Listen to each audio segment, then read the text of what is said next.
Max Keiser is predicting 220,000 in play here in the short term. And he also says Bitcoin will 25x to $1 million per coin. I lined up some of my favorite Max Keiser predictions, starting with his most recent. Yesterday, he shared this new all-time high for Bitcoin on this pulse, $220,000 per coin in play. Let me know if you agree or disagree with the high priest of BTC. He also shared right here today, 220,000 in play as a reminder. Now let me know when you feel we'll likely hit this target of Max Keiser's. Do you think 220,000 is a realistic play in 2024, or do you think it won't be until 2025, the year preceding the halving? Please do let me know. And this is the classic meme, by the way. Shout out Max Keiser and Stacey Herbert. I love them both. Also, Max says here, by the time America catches up to El Salvador and starts buying Bitcoin, the price will be over $1 million per coin. I can definitely feel that sentiment. And yes, Bitcoin represents freedom, my favorite 7-letter word. Let me know if you agree or disagree with that.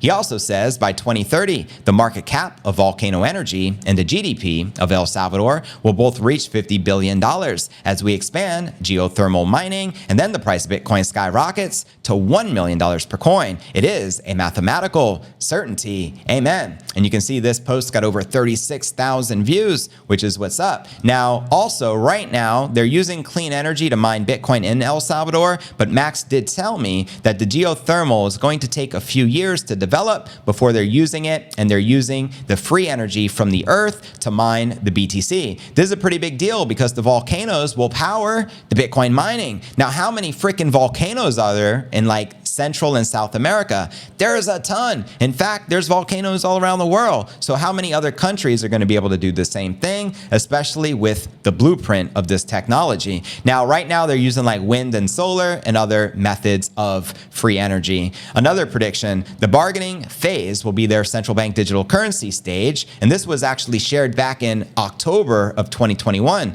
Check the receipts, the dates don't lie. And when that fails, comes depression as the price tops 500,000 and the acceptance with the Bank of England scrambling to buy Bitcoin before it tops $1 million per coin. We all know those CBDCs are around the corner. They're already testing them in other countries such as China. And unfortunately, they're most likely going to do the same thing in the United States and also launch a social credit score, which is going to be doomsday for us Americans.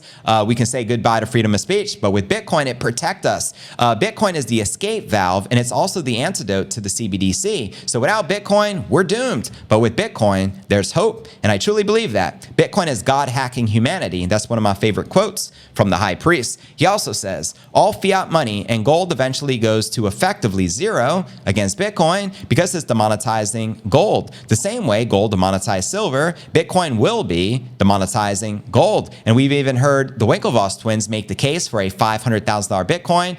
The synopsis of that prediction was ultimately the Bitcoin market cap surpassing that of gold because Bitcoin is a superior store of value. And that's fact. Just the fact that it's unconfiscatable and incorruptible and there's a finite limited supply makes Bitcoin superior to gold tremendously. He also says, so sure, gold will maybe go to $2,000, $3,000, $4,000 an ounce, but we're talking about Bitcoin eventually going to $5 million to $10 million a coin. So your purchasing power in gold terms is almost basically nothing compared to what's happening in Bitcoin. Preach. How many of you agree with that sentiment? Please do let me know and tag Peter Schiff and let that mofo know.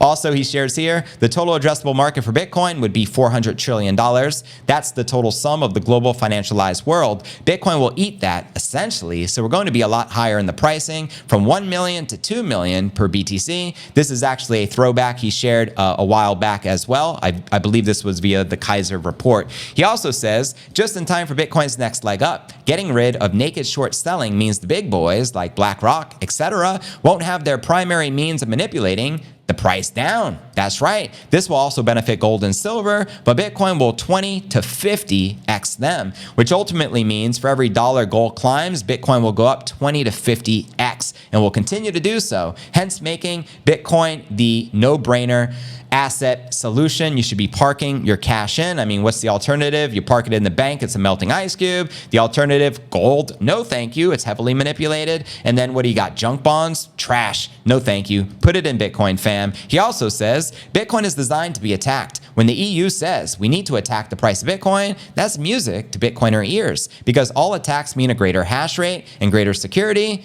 and higher prices. Preach. It's designed to be attacked. The more you attack it, the higher the price goes. So we welcome the EU attacks and the IMF and Christine Lagarde and central banks and Federal Reserve Bank. Please attack me so that my price can go to $100,000, $200,000, $1 million per coin. Thank you. Very well said there. Bitcoin is designed to be attacked, and the more you attack it, the higher the hash rate goes, the stronger the difficulty, the stronger the network, and the higher the prices go up, hence the number go up technology. Let me know if you agree or disagree here with Max Keiser. But wait, there's more. He also shared in a recent interview with Gerald Salante. In fact, he was on InfoWars maybe a couple of weeks ago, and he started talking about 3 nations in Latin America to make Bitcoin legal tender in early 2024. So he knows it's coming down the pipeline, and I actually transcribed some of this conversation. He says, my calculations are for every dollar moved in gold, you're going to see a $20 to $30 move in Bitcoin. And let me know if you guys saw this interview. It was really good. I highly recommend checking it out. I actually have the entire interview pinned on my X account. It's got roughly over 100,000 views already. He also shares here, the template that was established in El Salvador was replicated to a large degree by Javier Milei in Argentina, who recently won the presidency. Now, other countries in the region, certainly in Central America, are going to start mimicking this. We're already seeing this right now with Colombia. Samson Mao was just out there with the president and sent him some Satoshis. So the president of Colombia is officially a Bitcoin hodler. And there's other countries, Suriname, which is just north of Brazil with a population of roughly 600,000. So adoption is coming, fam. But back to his quote. We see it also in Europe and Asia and around the world. Politicians are figuring out the Bitcoin is an election winner, so they are going to gravitate towards having a Bitcoin-centric policy. Hence why so many politicians, including in the United States, are pro-Bitcoin all of a sudden. They want your vote, fam. This is great because Bitcoin's on track to become the world's reserve currency, displacing the US dollar. So the world will run on a Bitcoin standard, which means there is hope because a world on a Bitcoin standard is fantastic. One of the attributes of Bitcoin is it monetizes this piece and demonetizes war because it is unconfiscatable. Preach. And that's a very powerful attribute of Bitcoin, and very well said by the high priest. And as I shared earlier, if you want to watch the entire interview with Max Keiser on the Alex Jones Show, predicting these trends and warning of suicide bankers that will destroy the world, check it out on my X account. He also said in an interview that I transcribed, with Bitcoin, it's kind of the end of price discovery because everything will be priced in Bitcoin eventually, meaning everything goes to zero against Bitcoin. And so for someone like myself who has been following this for 40 years, finance markets, technology, Bitcoin is the holy grail. It is the end all. I would say my compatriot in all of this is Mikey Saylor. When you hear Michael Saylor talk, he talks about the aesthetics of Bitcoin, the beauty of Bitcoin, and he speaks about it in a way I think carries the torch from the Max and Stacy from 2011. He started buying it, I guess, when it was 10 to 12,000 a coin or so back in 2020. So we were there from 2011 to 2020. I think he kind of carried the torch from 2020 in a lot of ways, introducing Bitcoin to massive pools of capital. I am surprised that more companies haven't followed his lead, giving the upbreak in inflation which we have had, exactly as Saylor predicted it. The melting ice cube, as he called it at that time, is exactly what happens. Well, I guess we can now say we're now in the era where BlackRock and these other major institutions are now looking at Bitcoin. So his work on the institutional level, I guess, is bearing fruit now, 3 years later. Preach. I see in the Middle East, they're starting to recognize Bitcoin. That's right. Abu Dhabi, Dubai. So that is a huge pool of capital. I think all that oil money will find its way into Bitcoin, and that'll be a huge catalyst for higher prices. It's a natural way for the oil industry to diversify their portfolio because Bitcoin is essentially energy, and the energy eventually gets priced in Bitcoin. And there is a marriage between these two in a pretty big way. So I think that's kind of the answer. I've also always been fascinated by price discovery and markets, as well as the architecture of how markets work under the hood. And Bitcoin is such a pristine, perfect money that I think it's something that humans have been searching for since forever. And now we're seeing it change society on a really fundamental level with the introduction of Bitcoin. A lot of people are freaking out because of it, because it destroys the status quo.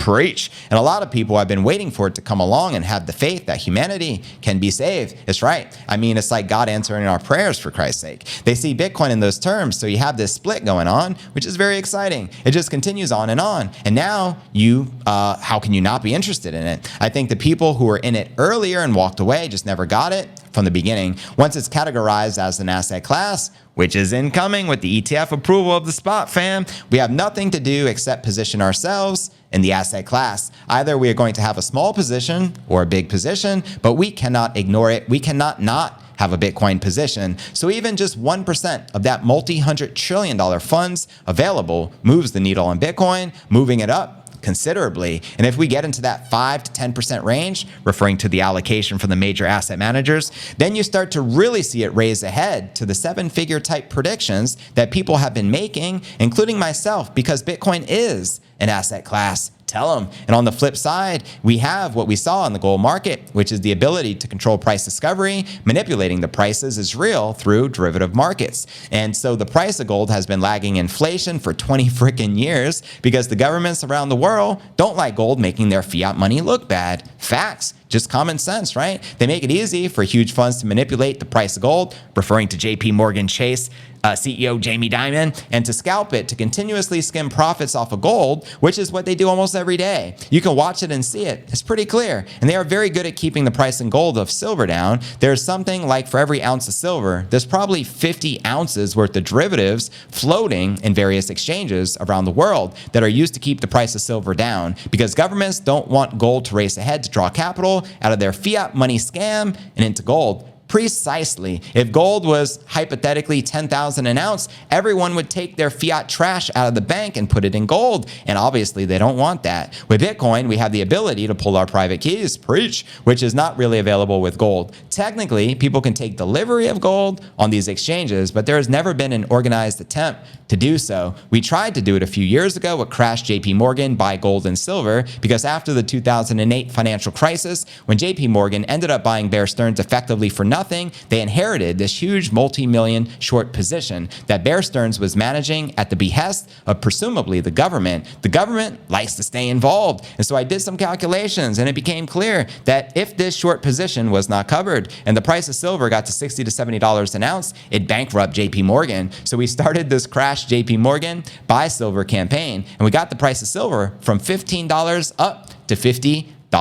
So we got it up to the old Hunt Brothers $50 level. Then the Fed, of course, came in, changed the laws overnight to make it possible for the banks to have and carry much greater short positions in silver. They printed up a lot of paper silver derivatives and they stopped the run on their bank and the price went back to $15 or so. So we have seen that it is possible to force capitulation in the silver market, but at the end of the day, because the ability to pull our private keys is not like it is with Bitcoin, I don't think it'll ever succeed. Whereas with Bitcoin, you can pull your private keys. So there you have it, my crypto fam. Let me know your thoughts on these predictions from the high priest of BTC, the one and only Max Keiser.